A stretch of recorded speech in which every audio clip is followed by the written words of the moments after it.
CTV News with Kelly Gregg. Good evening. It's the first weekend of summer, and it certainly feels like it. Montreal is under a heat warning for Monday and Tuesday.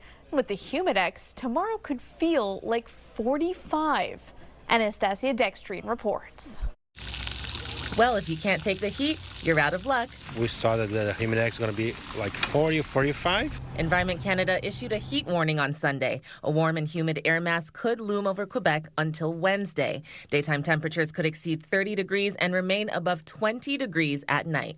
It's hard to be out with small kids, so we decided to come earlier to the park so they can enjoy a bit the time off, and then they can get back home. Parents and children aren't the only ones affected. Equally vulnerable are their furry family members. I tried not to put him too much in the heat. Okay, today it's almost noon, but because of the market, otherwise I walk with him later in the evening. With 98% of lakes and rivers inaccessible to the public in southern Quebec, the heat is on to stay cool. And emergency health specialist Dr. Mitch Schulman says overheating can have serious consequences. If you suddenly notice that sweat is pooling on your body rather than evaporating, that's a tip-off. If you're feeling nauseated, lightheaded, unwell, feel like you're going to faint, feel your heart beating in your chest, or you're breathing faster, those are all tip-offs that your body is no longer able to cope. These can all be symptoms of heat exhaustion or worse, heat stroke. And avoid the parts of the day that are the hottest, if you can. Make certain that you're well hydrated. You need a variety of liquids. So if you're going to use Gatorade or Powerade, cut it half and half with water. Juice, cut it half and half with water, because you want the minerals and the electrolytes. In the heat of the moment, city spokesperson Philippe Sabourin says there are places you can go. We have 56 outdoor pools open already for Montrealers. There's also 4 beaches in Montreal, the one in Cap Saint-Jacques, and there's the beach at Verdun. For the little kids, the splash pads are open. He adds shopping malls and libraries are also good options for those in need of AC over the next few hot days. Anastasia Dextrine, CTV News. And with that heat, some Quebec schools could be closed tomorrow. Education Minister Bernard Drinville posted on social media it will be up to the boards and service centers to determine whether to shut down classes. It's recommended to check online Monday morning before school starts. It's now confirmed that 2 tornadoes touched down in Quebec during storms on Thursday. The first was in Lefebvre in the central Quebec region. The other was in Danville in the eastern townships, with winds there estimated at 155 kilometers per hour. There was significant damage to property, but no injuries were reported. There's a new effort by Quebec's coroner to identify hundreds of unclaimed bodies. It launched an online database, but many families of missing people don't know it exists yet. Laurence Brisson-Dubreuil reports.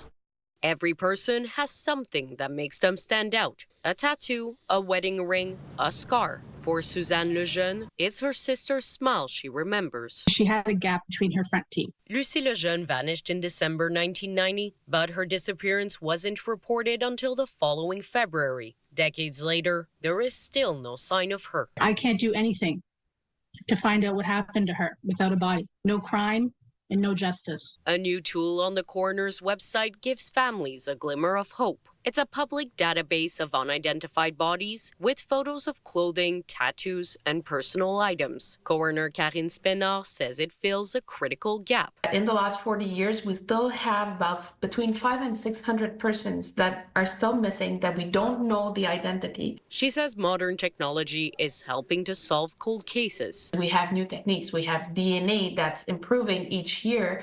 We have dental work. We have experts working with us. But private investigator Stéphane Luce says more could be done. He says solving cases is a collaborative work that requires tips from the public, and it should be easier for them to access crucial information. I believe it's the key. This is how much it can help. Now, with that kind of tools, you can get lots of information because, the pictures will be shared. Lejeune says her sister moved to LaSalle to be close to her son, hoping to one day regain custody. She dealt with severe mental illness, but never gave up on being a mother. She was the smartest out of all of us. She was just one of those people who laughed lots of hugs, never say an unkind word to anyone. After 30 years, Lejeune knows the odds of finding her are slim, but she says she'll never give up the search. Laurence Brisson-Dubreuil, CTV News. Searchers are still looking for 4 people after an air medic helicopter went down near Natashquan.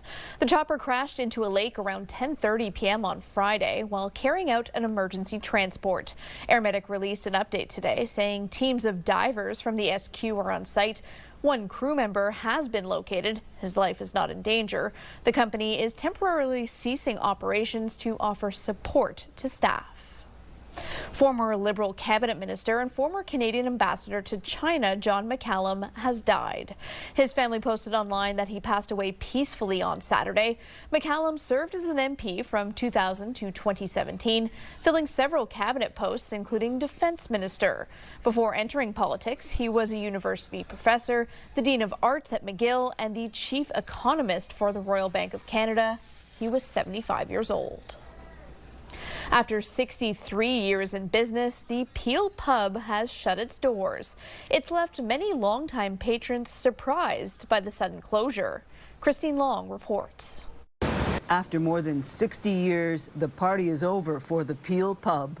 An insolvency notice was posted Friday. The staff are what make Peel Pub the Peel Pub. Upset about losing the landmark. Eric Introvato has 2 sisters who worked here, and he produces the weekly comedy night at the pub. Without the permission of the trustee, is guilty of an offense. It would basically be breaking and entering. When he heard about the closure, he came to collect his gear, but it looks like he's out of luck. Maybe a few $100s of gear, a microphone, speakers, some cables. Introvato says comedy night was doing well, but the Peel Pub itself was on the decline.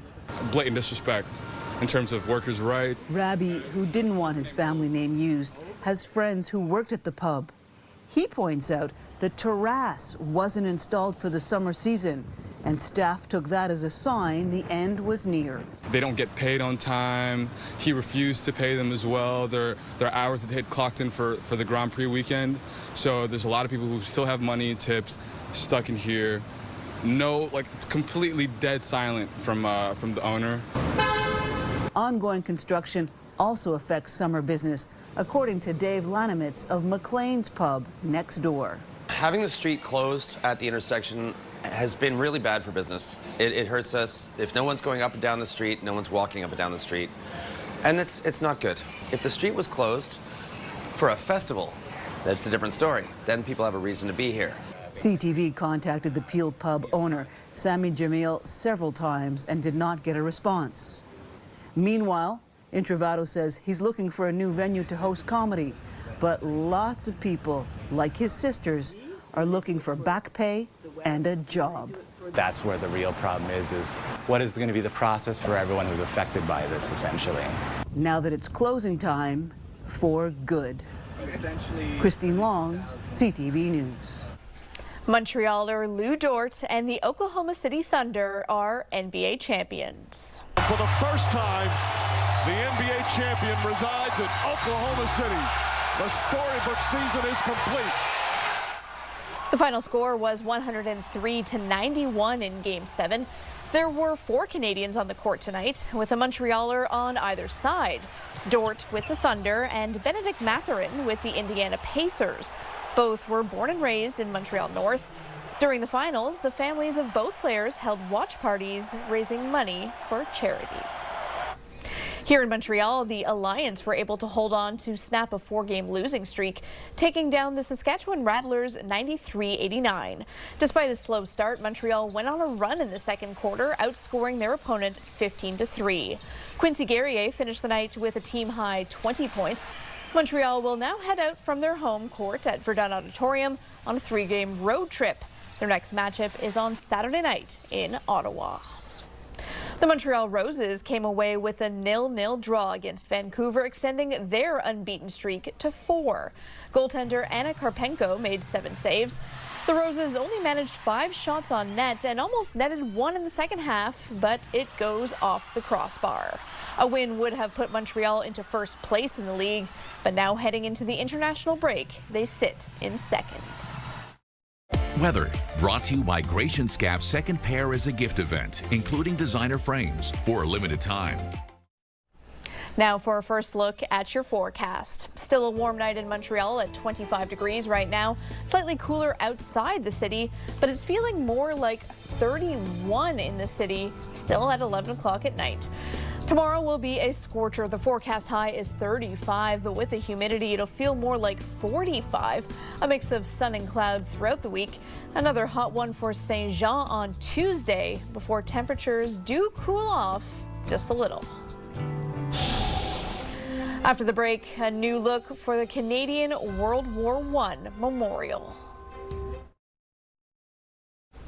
A memorial to soldiers who served in World War I has been rebuilt. It marks the place many who served last touched Canadian soil. Vanessa Wright reports. Dignitaries, Royal Canadian Navy members, and the public gathered for the rebirth of a meaningful monument. One not only edged in maritime history, but Canadian history. In May 1915, thousands of soldiers departed Halifax during the First World War, sailing toward an uncertain future. For more than 1,000 of them, this would be the last time they set foot on Canadian soil. We can only imagine the thoughts they may have had as they boarded the ship and watched the port of Halifax disappear from view behind them. Nova Scotians were among those who volunteered for military and naval service. 3,400 of them never came home. In 2016, a public artwork was made to commemorate the historic departure, but its wooden structure didn't sustain. On Sunday, a new design was unveiled. The concept for the last steps is a simple one. It's a commemoration of a moment in time, a memory reimagined. The arch, or portal, was inspired by ancient triumphal arches. The words, the last steps, represent not only those who did not or could not return to Canada, but also all those who did return, their lives forever changed. The piece will remain at the waterfront for those with close ties to the war. The Canadians who went, the significance of what it means in Belgium, I don't think that any of my words can come up with the actual experience, lived experience that some of you have. And as a permanent fixture for anyone who visits. It's a reminder that the past lives on, not just in memory, but in the very places that we shape with purpose and with reverence. A place that people come and visit and remember. Vanessa Wright, CTV News, Halifax.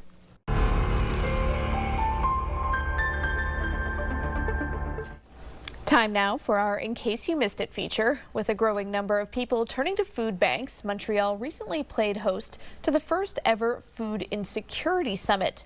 Sweeta Rassi reports.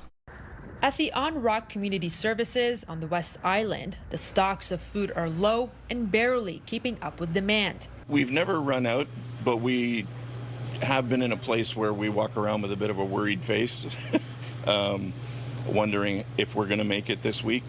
The organization's president, Kim Reed, says his food bank helps around 300 families in and around Pierrefonds. But every week he sees new faces. 1 week we had 17 registrations. Limited supply means more of these signs go up. Food insecurity is a national crisis. Data from Food Banks Canada shows more than 2 million people visit a food bank each month, numbers that have never been seen before. So the stat that really keeps me up at night is that 30% of food banks ran out of food last year before they could meet their community's needs. In Montreal, the first ever Food Insecurity Summit took place. Stakeholders from across Canada gathered to find solutions as food banks are reaching their limits and facing a perfect storm, a rise in the cost of living, a lack of supplies, along with increased hunger. But the rate that we're seeing the increase right now is going to be unsustainable in the long term. The goal, to cut food insecurity by half in the next 5 years. But we also need to look long term at reducing the number of people who need food banks in the first place, and that's going to take government policy and government actions. There's no band-aid solution, she says, but a collective effort will be needed from governments, corporations, nonprofits, and individuals.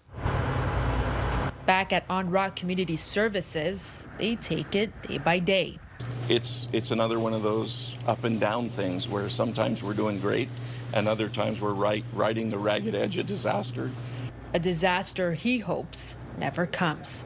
Sweeta Rassi, CTV News. The City of Montreal is suing the architectural and engineering firms that worked on the renovated Montreal Insectarium. The city claims a flaw in the design of the all-glass building caused overheating, which in turn created condensation and high humidity. That put the safety of workers at risk and can affect the collection of preserved insects. The city is asking for almost $4 million in damages, including legal fees.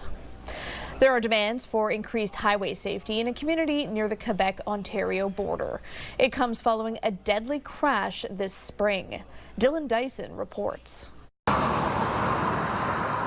Traffic speeds by a memorial to Amanda Maloney at the intersection of Dyer Road and Highway 138 in Moose Creek. The 33-year-old mother of two was killed in a crash here in late March. On March 29th, we lost a cherished member of our community, Amanda Maloney, who was killed while attempting to navigate a dangerous turn on Highway 138. Saturday, Maloney's family, friends, and neighbors gathered in Moose Creek, calling for safety improvements to the provincial highway. It's very close to two head-on collisions, with people crossing over the yellow line. Every single person pretty well has had a near miss on that highway, and most of them more than once. Since 2022, OPP say there have been 247 collisions on Highway 138, including 2 deaths, adding it is the most patrolled roadway in Stormont, Dundas, and Glengarry. The enforcement piece, which is the key role for the OPP, and the education piece. And the education piece, what I was saying earlier,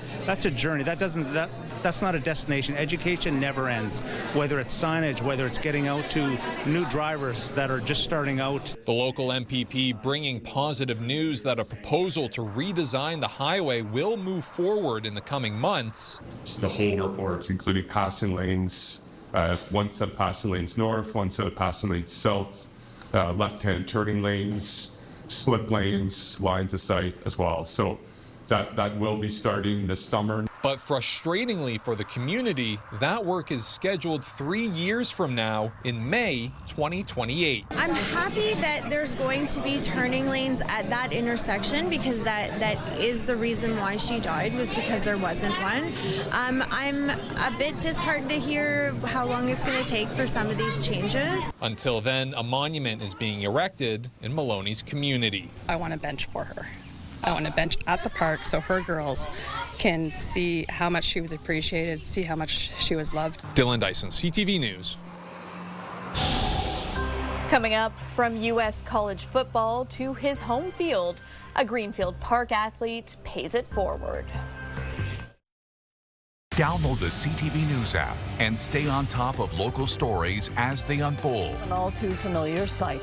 Customize your feed and watch live wherever you are. ctvmontreal.ca, your home for news. Friends, family, and football fans came out to Greenfield Park today to support a local student athlete. Dariel Jabome is a linebacker for Rutgers University. His foundation hosted a football family fun day at Empire Park.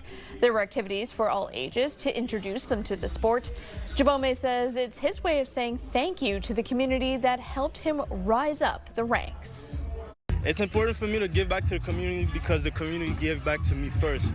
So it's just common sense for me to give back to the community and see how the youth, this community could go and then do whatever they want.